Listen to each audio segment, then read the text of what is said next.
extra work.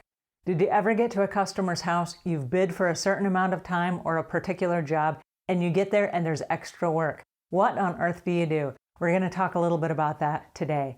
Hi there, I'm Angela Brown, and this is Ask a House Cleaner. This is a show where you get to ask a house cleaning question, and I get to help you find an answer. Today's show is brought to us by housecleaning360.com. So if you're looking for a maid service, or you're looking for a house cleaner or a professional organizer, housecleaning360.com has you covered. Alrighty, now on to today's show, which comes from a house cleaner who wants to know. Good afternoon, Angela. This is Estrellita. I have a question. Hopefully you can help me with this problem. I have a client that has a nanny, and every time we go and do the cleaning, there is toys all over the place. In the front room, in the living room, the kitchen, the dining room. I mean, toys all over the place, balls, cars, trains, you name it. And I would like or tell my client if there's any way possible that the toys could be put away before so we could start the cleaning, but I don't know how to tell her without her getting upset. And plus, it takes a lot of her time, and I don't charge per hour, I charge per cleaning. So is there a easy way that I could be able to ask her, maybe to tell her nanny to make sure that that the toys are put away so that we could do the cleaning? Please help me out with this question. Thank you so much, Angela. Take care. All right, now that is a trick question because we have allotted a particular amount of time based on a person's house when we went to bid the initial contract, right? Now, when you get to a customer's house, and it's really important to do this up front, when you get to a customer's house and you're walking through the house with the customer, you have to ask the customer this question.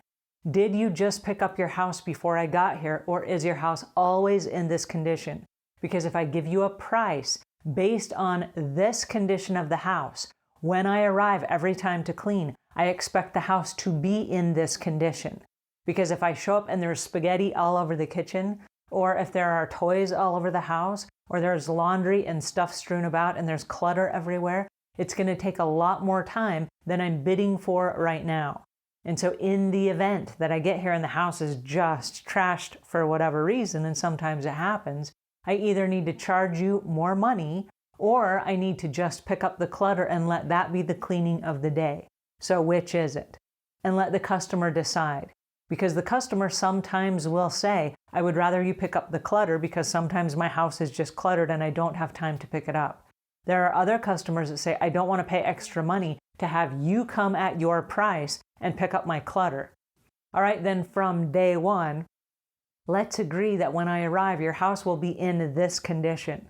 Because if you're showing up now and the house keeps getting messier and messier, either the nanny needs to pick up the toys, or the homeowner needs to pick up the toys, or the child whose toys they belong to need to pick up the toys. I don't really care who it is, but unless they have specifically contracted you to pick up the clutter, then that needs to be a conversation that you have with the homeowner, because no one is paying you right now to pick up the clutter.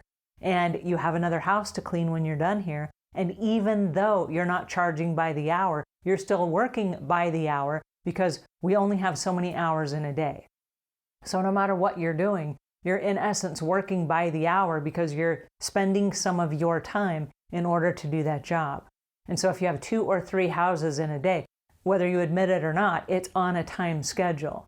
And when the time for that house is up, you can't keep staying in cleaning because then you lose profits from the next house you're supposed to go clean. Does that make sense? So you do need to have a conversation with the customer and just say, hey, listen, when I bid the job, your house was in this condition. And now that I've arrived, every time there's more and more clutter, and it's taking time that I don't have. I did not budget the clutter time into the job and the price that I gave you. So would you like me to charge you more money and take time away from another customer so that I can expand your window of time? Or would you like to pick up the clutter before I arrive? Now, a lot of people, when you give them the choice, they don't want to pay the extra money because house cleaning is not cheap, and they can inexpensively pick up their own toys or teach their children to put things away after they're done. I've seen very, very tiny children that are well trained to put their toys away when they're done playing. And so it is a learned skill, and it's something a parent can learn and teach their children. and their children can learn it without the parents having to pay the house cleaner that extra money. So it's just a conversation you need to have. And don't worry about if they're going to be offended.